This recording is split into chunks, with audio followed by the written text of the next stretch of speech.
How about we stop telling each other that we are always going to be broke?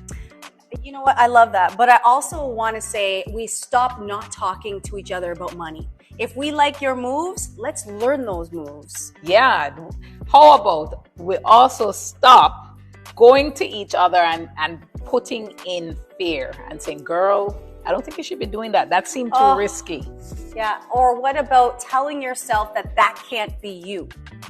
How about we stop being afraid to confront our finances? How about we stop being afraid to make moves in our finances? Woo!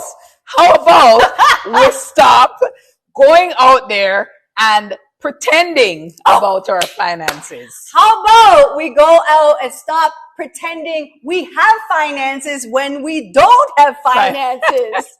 How about we have the real conversations that are going to bring about change in our finances? Yes, and how about we start asking questions so we can make a change with our finances? Every time.